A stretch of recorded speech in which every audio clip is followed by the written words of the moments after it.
nuevamente es un honor para mí poder estar con un sensei en toda la extensión de la palabra, en el cual su pasión por el judo ha dejado historia en México, reconocido con el premio Nobel, tener pupilos que han puesto el nombre de México muy en alto. Bueno, ¿qué más puedo decir? Sensei Hilario, muchísimas gracias por estar con nosotros compartiendo este tiempo y compartiendo experiencias y vivencias. De esto se trata este canal, de que la gente vea que los sueños se logran si nos ponemos metas. Y pues bueno, a lo largo de esta pequeña charla nos gustaría saber de ti. Este espacio es para ti, que nos digas primero cómo nació el amor por el judo, es saliendo de una institución con el nombre también de México muy en alto, donde los deportes máximos que tienen a la gente en pugna es el americano, el fútbol, venir de una institución como la UNAM, ser egresado de allí y en estos momentos fungir como entrenador nacional de judo. Sin más preámbulos, lo escuchamos, Sensei. Muchas gracias, buenas tardes. Muy agradecido también por la invitación. Va a ser toda una experiencia el día de hoy para mí. Mi nombre es Hilario Ávila Mejía. Soy entrenador de judo en la Universidad Nacional Autónoma de México y también tengo el nombramiento de entrenador nacional en la Federación Mexicana del Deporte para Ciegos y Deafenes. Bueno, un poco de mi historia es que yo cuando era pequeño, era adolescente de 14 años, me gustaba practicar el deporte ya y yo empecé practicando gimnasia. Entonces de la gimnasia salté a otro deporte. Yo quería practicar el karate. Entonces mi padre un día me invitó a que fuera a un deportivo, Victoria de las Democracias, en Azcapotzalco. Y dice, vamos a ver el karate, ya a ver qué te parece. Y pues vamos. Y ya en el camino dice, ¿sabes qué? Quiero llevarte a boxeo. ¿Por qué karate ya? Karate no, karate no hay karate. Entonces vamos a ir a ver boxeo. Pues, vamos. Ya que estábamos ahí camino al deportivo, entonces recuerdo que rumbo al gimnasio pasamos por la duela de ahí de la cancha de baloncesto y estaban practicando judo. Entonces en ese momento cuando lo vi, no sabía que era judo, yo sabía que estaban practicando y veía cómo estaban tirando los derribes y cómo se estaban pues, azotando contra el suelo, contra el tatami. Y fue una buena primera vista. Y le dije a mi padre, ¿sabes qué? Ya no quiero ir al boxeo, no quiero ir al karate, quiero practicar esto. Y de ahí nació mi amor por el deporte, por el judo. Okay. Entonces, bueno, practiqué y empecé a practicar el judo ahí con mi profesor Salvador Hernández Castellanos, en paz descanse, acaba de fallecer en la pandemia. Entonces, él me colocó en el camino para aprender judo. Después, yo estaba estudiando en la universidad, en la prepa, y después me fui a la Facultad de Ingeniería. Ahí empecé a estudiar la carrera de Teología. Y tuve ahí como profesora también ya fallecido Carlos Espinosa Sandoval, también todo un gran maestro. Y empecé a entrenar en la universidad. Entrenábamos en la pista de tartán, en la parte de arriba del Estadio Olímpico. Y bueno, pues empecé a hacer ahí entrenamientos, estudiaba en la universidad y hacer mis entrenamientos ahí de judo. Pues bueno, en la época del Liceo Alejandro Cadaval, pues resulta que ahí se abren plazas para entrenadores. Me ofrecieron una plaza en la preparatoria 4. Entonces yo estaba estudiando en la Facultad de Ingeniería, Geología, y luego estaba haciendo mi entrenamiento y también aproveché para poder ir a hacer judo en la preparatoria 4 con atletas, con judokas de media superior. Pero me frustré porque no sabía yo el camino para ser un entrenador. Yo era un competidor, estaba yo aprendiendo el judo por el profesor Carlos Espinosa y no tenía yo las herramientas ni los elementos para poder ser un entrenador. Entonces, ante este panorama, esta situación, decidí estudiar en la Escuela Nacional de Entrenadores Deportivos.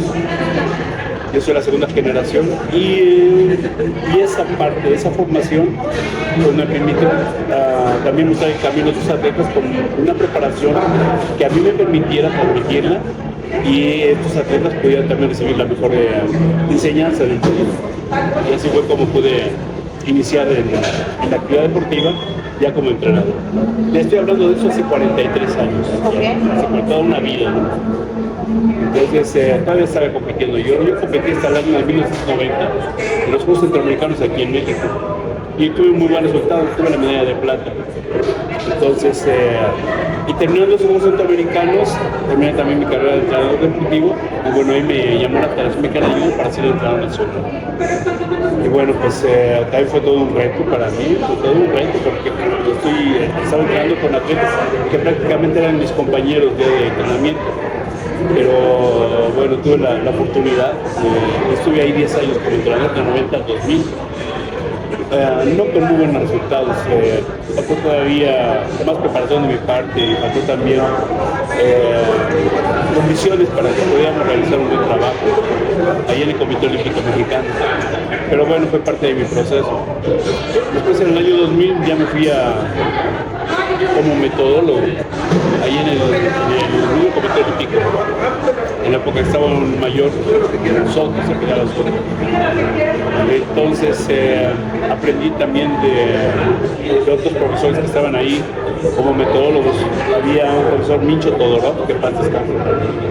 Fue una figura ese hombre, de él aprendí mucho.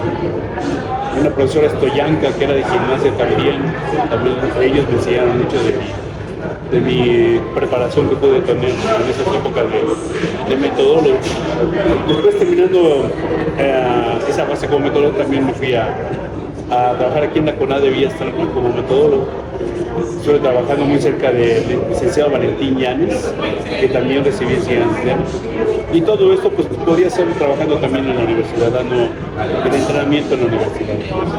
Pues bueno, en el 2008 Lenia se quedó sin entrenador. Ella compitió en el 2007 por primera vez en el deporte adaptado. Y en el 2008 previo, ahí clasificó ella y Eduardo, mi hijo, clasificaron para competir en Beijing en el 2007. Entonces en el 2008 ahorita tiene un entrenador. Yo ya conocía a Lenia porque había hecho yo entrenamiento con el equipo nacional ahí en Guadalajara. Yo la conocía, ella me conocía. Entonces me dice, oye profesor, ¿por qué no te animas a trabajar con nosotros ahora que no tengo entrenador para ir a Beijing? Pues bueno, sí me interesa, está bien. Entonces tuve la oportunidad de trabajar con Lenia un año, ese año 2008, y hicimos una preparación en Japón, recuerdo, y ellos son grandes atletas. Quiero comentar también que su disposición para hacer deporte a mí me facilitó mucho el trabajo. No tuvimos lesiones, que también son una parte muy importante de la preparación de un deportista, las lesiones. No fueron graves durante toda esa carrera deportiva. Y tuvieron un muy buen resultado en Beijing. En el 2008 lograron la medalla de plata Lenia y la medalla de oro Eduardo.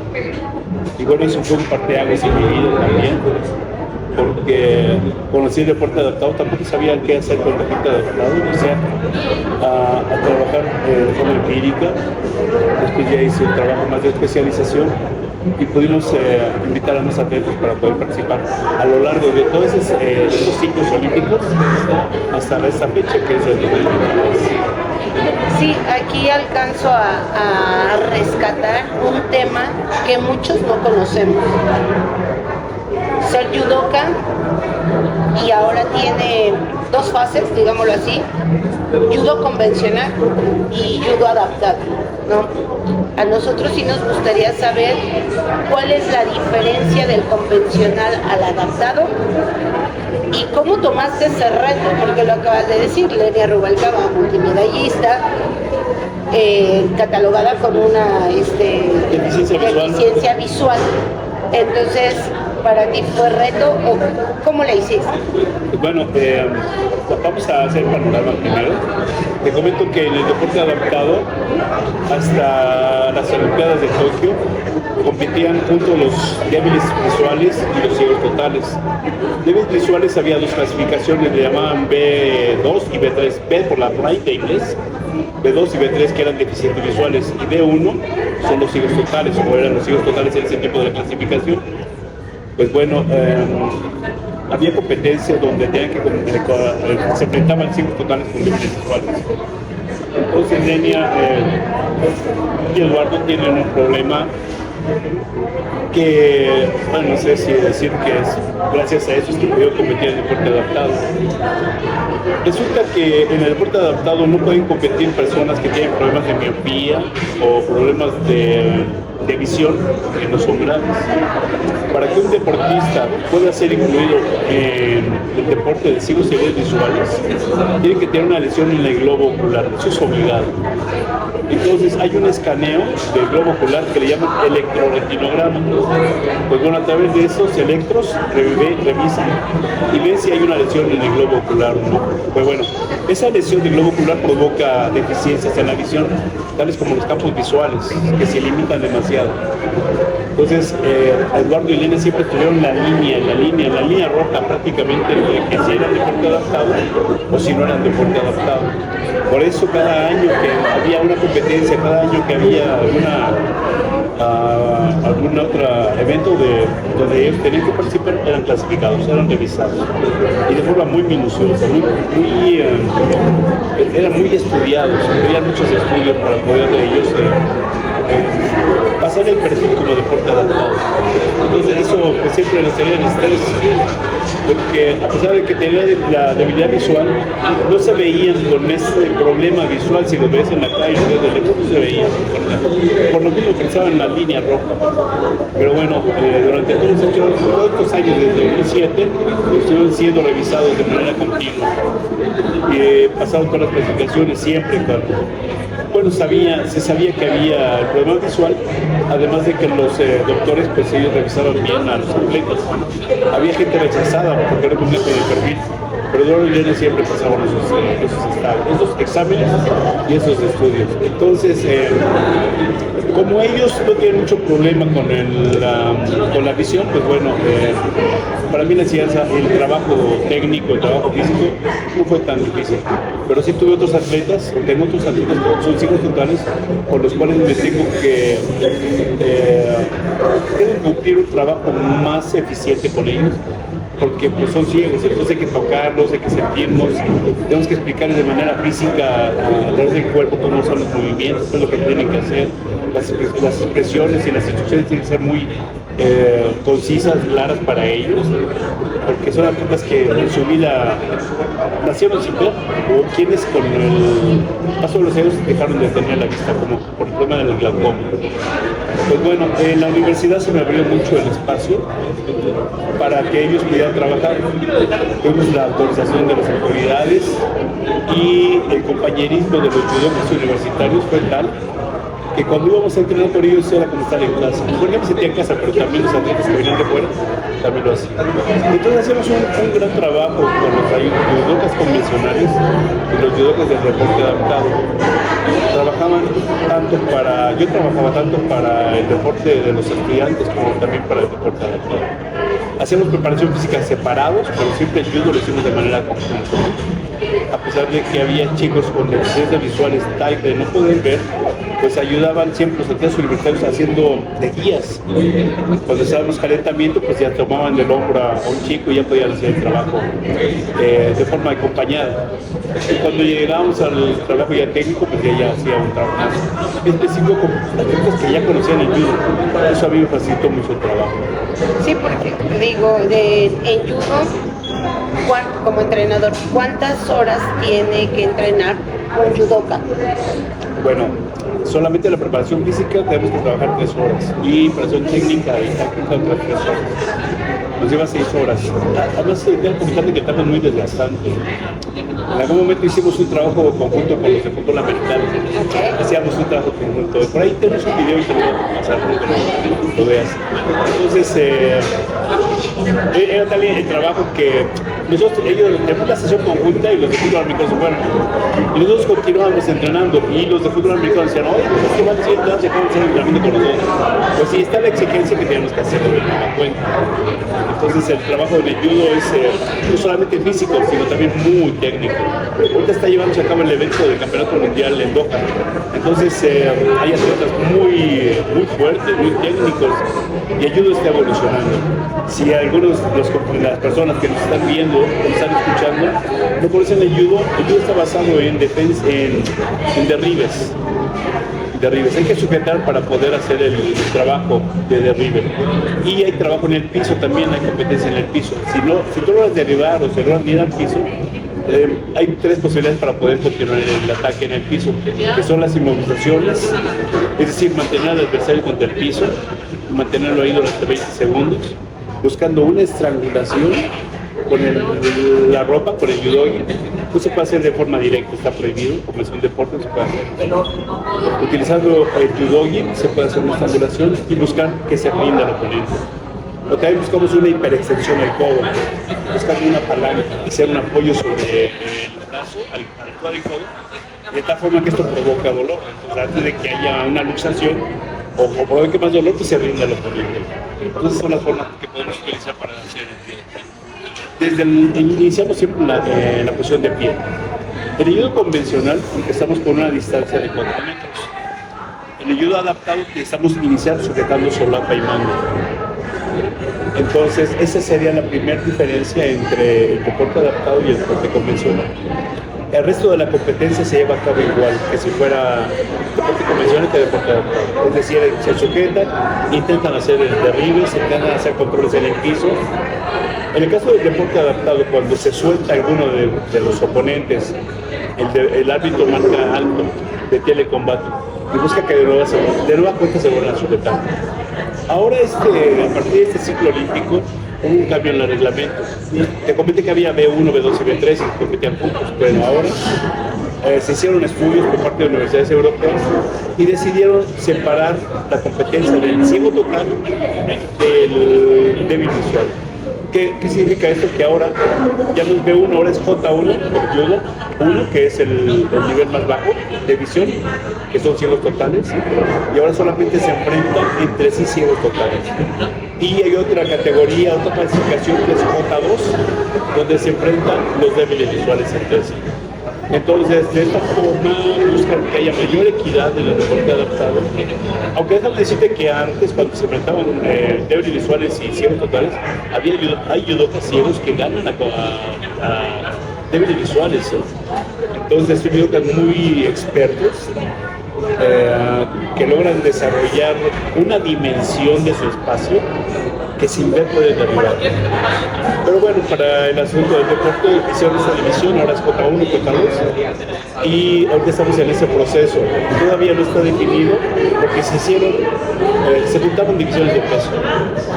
Antes había 7 divisiones, ahorita contaron hombres 4 divisiones y mujeres también 4, pero bueno, está un proceso ahorita de cambio, un proceso de desarrollo del deporte también. Y bueno, veamos cómo está en París, si esto logra satisfacer al público, a los practicantes, a las federaciones, al mismo deporte adaptado. Entonces, tiene que ver el combate, tienen que sentir el combate para poder saber lo que es el judo. Es como tocar el balón, ¿no? Te puedes practicar el fútbol, yo no puedo practicar el fútbol, pero si no tocas un balón y tiras un balón a la portería, no sabes lo que es. Y la emoción de sentir el gol no sabe lo que es el fútbol. Yo creo que así es. Entonces haremos una segunda parte para que nos enseñes, o en este caso me enseñes, y efectivamente a ver qué se siente. Claro. Y un judoka de alto rendimiento, ¿cuánto tiempo practica? Te digo que son 6 horas por lo menos, mínimo. 10 de lunes a sábado. Okay. O luego hacemos microciclos de 10 días, donde son 10 días continuos y hasta anunciamos el descanso. Pero cabe decirte que no solamente es una sesión de entrenamiento, también hay que hacer un trabajo de regeneración. Necesitamos mucho el apoyo del fisio, porque es un deporte de combate, un deporte de mucho contacto. Entonces, las lesiones están al día. Lesiones de rodilla, lesiones de codo, lesiones de costillas, lesiones de columna. Entonces, siempre tenemos que estar apoyados de manera muy efectiva, muy eficiente de un médico de un fisioterapeuta para evitar lesiones. Yo que todos estos años, Eni y Eduardo no tuvieron muchos problemas de lesiones. Yo los hubo, claro, pero afortunadamente no fueron graves para interrumpir su carrera deportiva. Ahora, en este momento, pues ya están pagando facturas Eni y Eduardo. De hecho, Eni acaba de anunciar su retiro porque tiene una lesión en el hombro. Ella podría continuar, pero hay mucho riesgo de que pueda tener una lesión más grave que después ya no le permita tener la movilidad que tiene ahorita en su brazo. De hecho, tiene que sujetarse a una cirugía para que su hombro pueda tener la movilidad. ella todavía no ha tomado esa decisión, por eso ahorita lo más importante es su salud y por eso determinó hacer ya una cosa de deporte competitivo y bueno, pues tiene que descansar el hombro y ver qué posibilidades hay de que puedan tener una cirugía próxima. Y Eduardo sí va a París. Esperemos, porque ahorita está entrenando, pero no al 100% también por una lesión que tiene en la espalda. Entonces esperemos que sí, que logre recuperarse de esa lesión y bueno, que clasifique, porque él decirte que también como en el deporte convencional aquí hay un ranking, entonces hay que estar compitiendo en los eventos que convoca IFSA. IFSA es la Federación Internacional para Ciegos y Dobles Visuales, por sus siglas en inglés. Entonces, hay una serie de competencias, hay un calendario de competencias que es muy exigente, por lo que hay que estar compitiendo para estar en el ranking mundial. Y ese ranking mundial son lo que permite poder clasificar los Juegos Paralímpicos. Así es. Entonces, sí, demasiado. O sea, lo dijiste muy bien. Para poder nosotros experimentar esa sensación, pues la tenemos que practicar, ¿no? Porque así no, de palabras, pues podemos seguirnos de la plática y no es lo mismo. Sí, no es lo mismo que yo les platique, les quiera plantear como es que dos personas se enfrentan, están frente a frente, tienen que buscar un control del agarre, de la solapa, de la manga, donde está permitido por reglamento, y buscar ese agarre y tener el control para poder derribar, sabiendo que el oponente está intentando hacer lo mismo. Y el oponente se ha preparado también para intentar vencer de ti. Entonces es un juego de estrategia, un juego de preparación física, un juego de conocer la técnica y conocer al adversario también. Esto nos ha servido también mucho, saber conocer al adversario, qué es lo que hace, cómo se para, qué agarre tiene, por dónde sujeta, cómo inicia su ataque. Entonces hay que hacer un trabajo de escauteo también muy intenso para que conozcamos al adversario y saber en qué momento vamos a atacar y qué técnicas atacar. Estamos escuchando al entrenador, al sensei.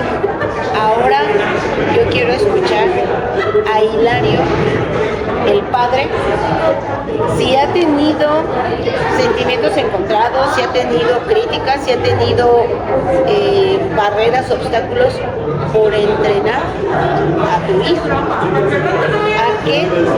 Porque el entrenador pues funge su papel, ¿no? De entrenar. Pero lamentablemente en la mayoría del ser humano existe envidia, existe la deshonestidad y empiezan, sí, claro, como es su hijo, lo comparo como lo que llega a suceder lamentablemente en el fútbol, ¿no? Si yo fui jugador y mi hijo ya viene, mi hijo ya está en la misma institución y está es un comparativo para que lo podamos entender. Para Hilario, el padre, qué retos ha tenido que pasar o qué cosas ha tenido que sufrir por tener a Eduardo. Y luego no es una condición favorable, ¿no? Como tú dices, de entrenador, pues ese es tu labor, ¿no? Hacerlo trabajar con esa debilidad visual. Pero como padre, ¿cómo le hiciste? Te digo la historia porque Eduardo pues era un niño convencional, empezó a hacer judo desde muy pequeño, ¿no? Lo llevaba ya al reposo de atletas desde los 4 años y ahí iba a jugar y le gustó el judo. Pues bueno, estuvo entrenando y en la secundaria compitió y tuvo una lesión en un brazo, en una mano, se fracturó. Entonces después ya no quiso saber nada de judo. Y cuando entró en la prepa, otra vez volvió a entrar al judo. Y me acuerdo que me dijo, oye papá, ¿por qué no me olvidaste hacer judo cuando yo no quería hacer judo? Porque se perdieron como 3 años de su formación. Pero si yo lo hubiese obligado a que hiciera judo, pues se hubiera complicado mucho la cosa. Tal vez lo hubiera odiado, tal vez no le hubiera hecho gracia que yo lo obligara a hacer. Bueno, a una persona, cuando lo obligas a hacer algo, lo hace de forma, sí, ¿no? No les gusta. Y ya cuando te obligan a hacer algo, ya no lo haces con el gusto que lo hacías antes. Entonces, bueno, pasó ese tiempo y Eduardo regresó después, ya me reclamó que lo había obligado a hacer judo. Pero bueno, esa es una parte. La otra parte es es que cuando era pequeño estaba brincando en un catre elástico y pues lamentablemente pues cayó el piso, creo que cayó el piso de cemento y se dio la cabeza. En principio pues llevamos al doctor y lo revisaron y que no tenía nada, no había pasado nada. Ahora ya de traumatismo del cráneo no pasó nada. Pero no había en ese tiempo resonancia magnética, tampoco había tomografías. Estoy hablando cuando tenía como 6, 7 años. Pues bueno, con el paso del tiempo él empezó a tener problemas con la vista. En la escuela empezamos a tener avisos de que no podía, que no entendía, que no tenía atención a la escuela, que él hacía otra cosa, que estaba disperso. Ya cuando lo íbamos al médico nos dijeron que tenía un problema de visión, que no podía ver bien. Pero nunca pensamos que ese problema de visión fuera a consecuencia de la caída que tuvo del catre. Ya fue hasta cuando Lenia le invitó a hacer deporte adaptado, fue cuando hicieron los exámenes y ahí se dieron cuenta que tenía un daño en el globo ocular. No tuvo problemas en la cabeza, problemas en el cerebro, pero sí se dañó el globo ocular. Entonces fue hasta él usó lentes y estuvo estudiando, pero nunca nos supimos cuál era la causa de su problema de visión. Bueno, como cualquier niño que tiene miopía, que tiene problemas de cardiología y esas cosas, pero nada más. Pero fue cuando Lenio me dijo, ya estaba haciendo judo, él hacía buen judo de Eduardo. Pero con esos estudios que le pidieron cuando entró al deporte adaptado, ya nos dimos cuenta cuál había sido la causa de su problema de la visión. Porque en la familia no tenemos problemas de visión, la familia ve bien. Y ahí fue cuando caímos en la razón de que esa caída fue lo que provocó el problema. Y bueno, pues no sé, es el destino, yo creo que al final de cuentas es el destino. Y eso también a Eduardo le cambió la vida, porque entonces en el deporte profesional iba bien, ganó la Olimpiada, compitió en Juegos Panamericanos de convencionales en Guadalajara, en 2011 compitió, también compitió ahí en el deporte adaptado, pudo competir en las dos fases del deporte, las dos caras del deporte adaptado y convencional. Pues bueno, entonces esos estudios pues, tuvieron que pues, arrojaron el problema de la visión. Bueno, ahora como casi tuve muchos problemas porque es cierto que hoy me llamó Lenia, pero también ya estaba Eduardo. Lenia y Eduardo compitieron en el 2007 en Brasil. Y ahí fue donde clasificaron para poder competir en Beijing. Entonces a mí me llama Lenia. Yo estaba muy contento por trabajar con él y conmigo. Pero sí hubo voces que reclamaron que por qué Eduardo, por qué Lenia me había metido a mí. Si había un entrenador cubano que estaba haciendo el trabajo de la preparación para ellos. Pero bueno, Lenia me eligió a mí. Y yo partí, pues hicimos el trabajo con la Federación de Deporte para Ciegos. Pero en así hubo siempre voces que reclamaban, ¿no? Que inclusive cuando ganó Eduardo en Beijing, pues decían que Eduardo porque estaba ahí, si él era un chico convencional que no tenía problemas con la visión. Gente que por ignorancia igual estaba comentando ya por redes sociales o en el periódico que Eduardo no podía estar ahí. Pero bueno, las voces siempre estuvieron ahí. No se pudieron callar porque nunca les dimos la información que se requería como para que la gente entendiera la razón por qué Eduardo y Jenny estaban en el trabajo adaptado. Siempre las voces estuvieron ahí. Y lo que yo comento ahorita es básicamente la situación tal como por qué Eduardo y Lenia pudieron continuar durante más de 10 años en el deporte adaptado.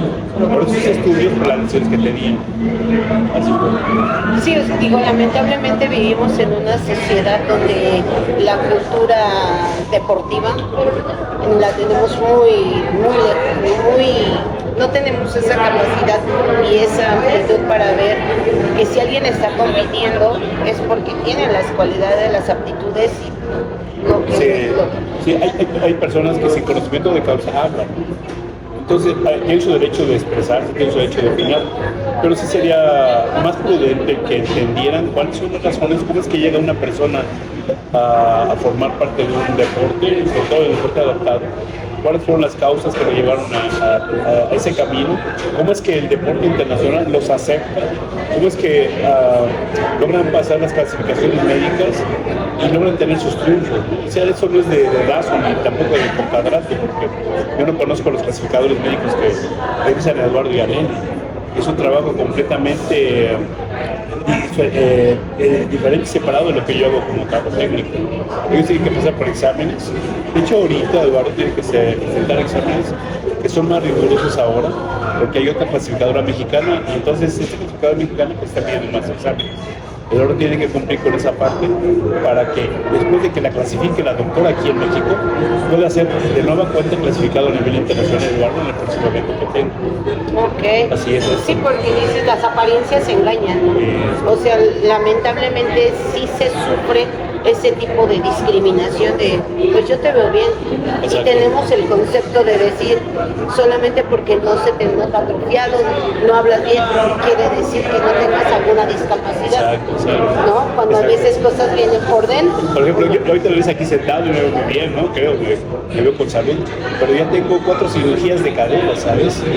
Tengo 2 cirugías del pie derecho y 2 cirugías del pie izquierdo porque se acabó mi cartílago del coxis y del fémur. Entonces, eso por desgaste, para actividad física. Y bueno, si me ves aquí, pues cualquier persona dirá, no, pues ese tipo se ve normal, ese tipo no se ve. Pero ya cuando me levanto y empiezo a caminar, pues ya tengo problemas para movilidad, y entonces, si esa parte no lo conoce la gente, pues va a opinar de mí como una persona sana o sin problemas, pero Claro. ya me ves como caminando y entonces con un bastón, y bueno, pues tuve que pagar factura por el problema del desgaste del cartílago. Así como muchos futbolistas también les pasa eso. Sí, ¿no? claro, lo del desgaste de la rodilla, De la rodilla, ligamentos, sí, los deditos, los que llegamos a ser en algún momento porteros. Ah, mira. Entonces, Se ponen los dedos chuecos, mira, ¿es con mis dedos. Sí, o sea, pues, son facturas que cobran. que cobra el deporte, así es. ¿Qué haría el entrenador, el sensei, en la facultad de la UNAM para promover más el gusto por el judo en la cultura deportiva?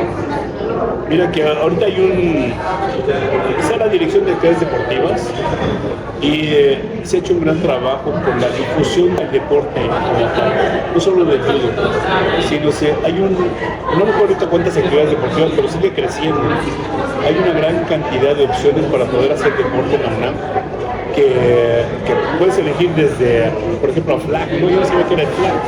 Por ejemplo, eso de lanzar el freeze, es una competencia, o el tochito bandera le llaman también, ¿no? El rugby ahora también.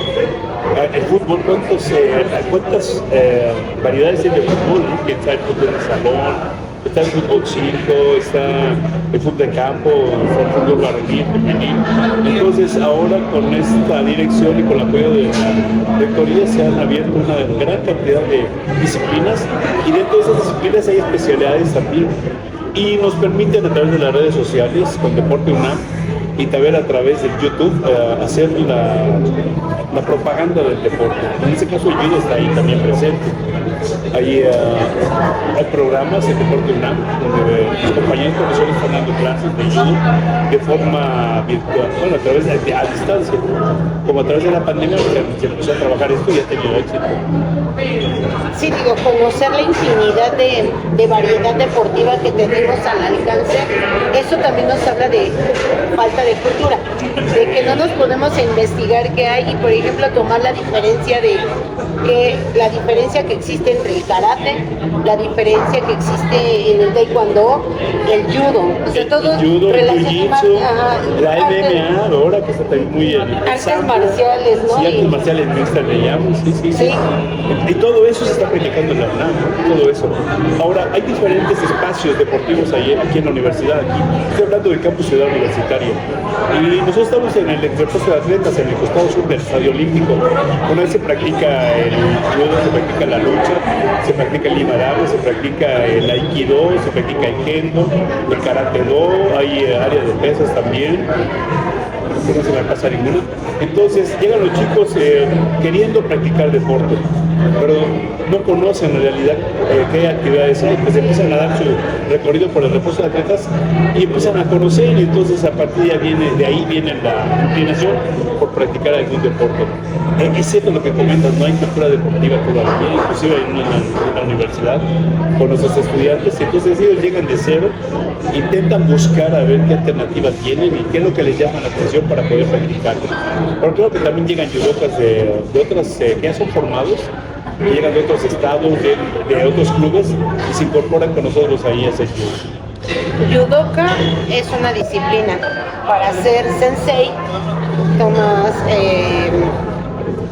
cursos, te actualizas. Yo trabajé, bueno, estudié, tuve una beca de la Fundación Japón. Yo estudié en Japón durante 6 meses. Entonces, la carrera de entrenador deportivo y exámenes en la Federación Mexicana, la Federación Internacional, tengo ahorita de grado 6º grado. Entonces ya he pasado 6 planes para poder llegar a este grado y bueno, la experiencia que tengo de 43 años en el deporte pues ya me permite ya tener pues esa experiencia que me ayuda también para formar a los atletas. Sí, es importante para mí la preparación, no solamente como judoka, sino también como entrenador deportivo, para poder conjuntar tanto el trabajo técnico, que es la enseñanza del deporte, con la preparación física y con la metodología deportiva, porque no solamente es enseñar una técnica, sino también saber dosificar el entrenamiento, la carga de trabajo, y esto para evitar lesiones.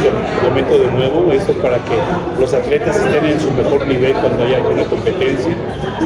Y bueno, acompañados de un equipo multidisciplinario, eso es lo formidable, esto es el éxito de un entrenador.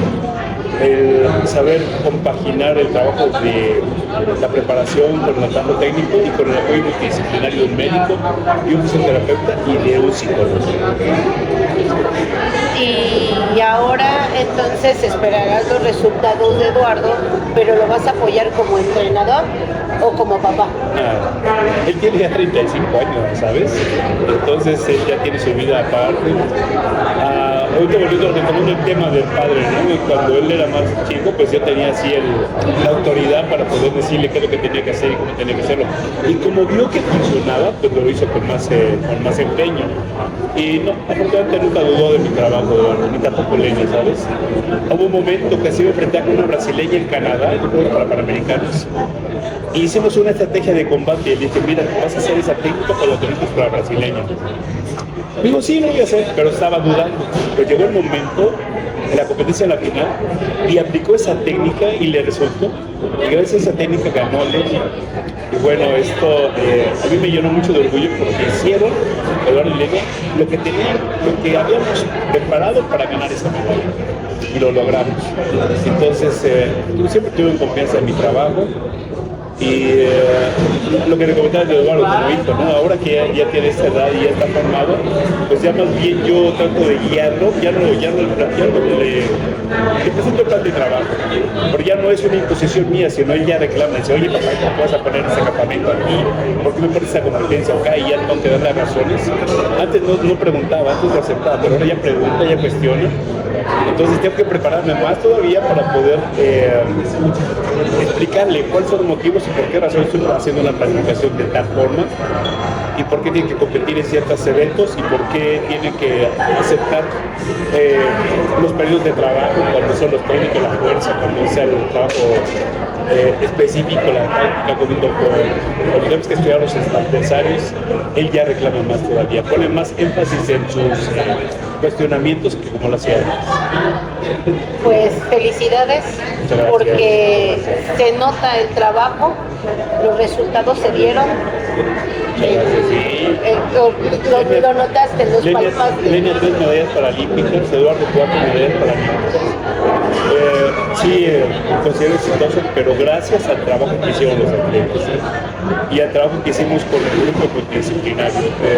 Esto si yo quería haberlo hecho solo, no lo hubiera logrado si no hubiese tenido a Leña y a Eduardo como atletas, porque siempre tuve la disposición, el empeño, el coraje y la determinación para poder hacer el entrenamiento.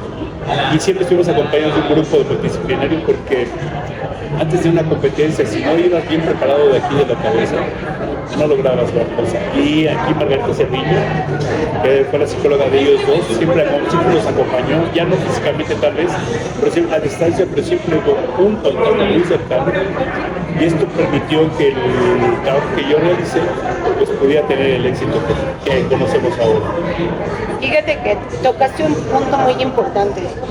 No solo es preparación física, no solo es disciplina, no solo es una pasión, no solo es una entrega, sino también la mentalidad, ¿verdad? Oh, sí, a este nivel de buscar competir con una medalla paralímpica, el que tiene mejor preparación mental es el que gana. Es el que gana. Aquí en el deporte de combate siempre, hablemos de respeto, siempre cuando te has enfrentado con alguien y sabes que tiene una técnica con la cual te derriba, no lo superas hasta que no llevas un trabajo técnico, un trabajo táctico y sobre todo el psicológico, que la psicóloga te diga, oye, tú puedes hacerlo, tienes que hacerlo. Y estos psicólogos utilizan métodos para poder convencer al atleta de que en verdad está en condiciones de ganar, ¿no? Y a este nivel de ganar medalla cuenta, no sé, es determinante, tan determinante como ser una preparación física. Sí, porque digo, al final del día son seres humanos, sienten, también se caen, también, Sí. también mentalmente hay un momento en que llegan a decir, ya no puedo o no quiero. Así es. Y digo, al final del día, que no se nos olvide que todos somos humanos y que si queremos enfocarnos en una disciplina, implican muchas cosas, ¿no? Sí, déjame decirte, ahorita ese campeonato mundial, como te lo comentaba, y ahí hay un judoka japonés en la edición 60 kilogramos. Él había sido 3 veces campeón mundial. Entonces el tipo de lo mejor. Y ahora en este campeonato mundial llegó un español y el español había perdido antes con él. Igual el coreano había perdido con él 4 veces antes. Pues llegan a este campeonato y quien estuvo mejor preparado y yo creo mentalmente fue el coreano y el español de tal forma que vencieron al japonés, vencieron a la figura, vencieron al que iba a ganar, al que todo el mundo pronosticaba como campeón. Y ahora, en esa ocasión, yo pienso que gracias a la preparación mental que tuvieron esos dos atletas, lograron vencer al japonés, cosa que no tuvo el japonés. ¿Qué le falta a México, hablando de estas disciplinas? Bueno, con ellos no me queda duda. Con los convencionales, porque siempre a nivel mundial, ya sean en Olimpiadas, nos llevan de la calle, Japón, China. ¿Cuál es la diferencia? Bueno, el deporte aquí en México, hay varios matices o perspectivas como ver el deporte. Pero lo que sí te comento es que, por ejemplo, el taekwondo es más conocido aquí en México que el judo. El taekwondo es más popular en México que el judo. El taekwondo tiene más éxitos, hablando de campeonatos mundiales, Juegos Olímpicos, que el judo. Y lo que yo me atrevo a decir es que hay una buena preparación para los atletas que están en la categoría infantil y juvenil. Pues bueno, la política del deporte es apoyar a estas categorías porque hay unos juegos con ADE, lo que antes era la Olimpiada Juvenil, lo que antes era lo que se manejaba como Olimpiada, ahora son los juegos con ADE. Pues bueno, mientras los estados apoyen a estas categorías, los éxitos se dan. Pero llega un momento en que el deporte ya no se ve como interés para los estados ya en la primera fuerza, se pierde ese interés. Entonces ya el judoka, el deportista tiene que buscar apoyos por su cuenta, tiene que prepararse por su cuenta porque se acaban los apoyos. ¿Sí me explico? Si el Estado apoya a todos los estados, apoyan las categorías infantiles y juveniles, hay éxito. Y a nivel internacional los hay, en el judo también. Pero se pierde ese seguimiento, se pierde ese apoyo cuando ya son primera fuerza. Entonces ya los estados ya no apoyan, ya no hay becas, ya no hay competencias, porque ya no es una estrategia política para poder demostrar que el Estado es fuerte. Y se pierde ese seguimiento. Ya lamentablemente los deportistas por su cuenta tienen que estar compitiendo. Ahorita tenemos 4 representantes mexicanos en el campeonato mundial, 3 mujeres y un hombre. Pues estos judokas tuvieron que buscar los apoyos, tuvieron que prepararse por su cuenta para poder participar, tener una participación, porque no pudieron llegar a más. Pero tuvieron que gastar tiempo, dinero y esfuerzo. Ya no hubo apoyo por parte de los estados. Y esto pues sí, de alguna manera interrumpe su preparación, interrumpen los éxitos que tenían como juveniles, porque ya no hay quien los apoye. Y bueno, ese es mi punto de vista. Muy complicado, Gordon, muy complicado. Sin embargo, nuevamente felicidades. Muchas gracias. Porque no cualquiera sale avante ante situaciones, circunstancias de las cuales pusieron el nombre de México muy en alto, empezando por ti, ¿no? Desde que compites, desde que te dedicas, desde que los llevaste de la mano y lo que dijiste, que ellos hayan aceptado dejarse guiar y el resultado ahí está, multimedallistas los dos, y pues felicidades, el premio Nobel, cuéntanos. Premio Nacional del sí, Deporte. En 2016, pues yo tuve el resultado afortunado de que en Río tuvimos 2 medallas de oro y pues bueno, ese fue el resultado que provocó que yo pudiera escalar a ese premio nacional. También fue todo un orgullo, fue increíble también cuando me enteré que yo era el premio nacional. Y bueno, pues todavía sueño con esos momentos. Y yo quiero comentar también, aprovechando este momento y las redes sociales también, es complicado que las personas se acerquen a practicar judo, es complicado porque no lo conocen. Entonces yo les sugiero que se acerquen, busquen en YouTube eventos de judo, competencias de judo, técnicas de judo. En Instagram también los hay, en Facebook también hay quien publica estos videos y conozcan más del deporte. Creo que si lo conocen se van a enamorar de él. Aunque también, bueno, como todos deportes tienen lo suyo cada uno. Claro. A quien le gusta el fútbol, a quien le gusta el taekwondo, pero si no conocen el judo, pues nunca se van a enterar de cómo es el deporte. Y si yo les digo ahorita judo, pues igual no van a saber qué significa judo. Fíjate, el judo significa camino de la suavidad, camino de la flexibilidad, pero ¿cuál? Sé que hay que agarrarse y tratar de tumbarse. Pero bueno, esa es la filosofía que creó el fundador Jigoro Kano. El judo viene del jiu-jitsu. Y el jiu-jitsu, fíjate, ahorita tiene más difusión de jiu-jitsu por el MMA que el mismo judo. Y resulta que los dos deportes son muy interesantes. Y cada uno tiene lo suyo, a pesar de que el judo viene del jiu-jitsu. Entonces, por eso les doy una invitación para que conozcan el deporte a través de los videos, que ahora actualmente hay muchas formas de poder acercarse a ellos, de tener esa conexión con el deporte.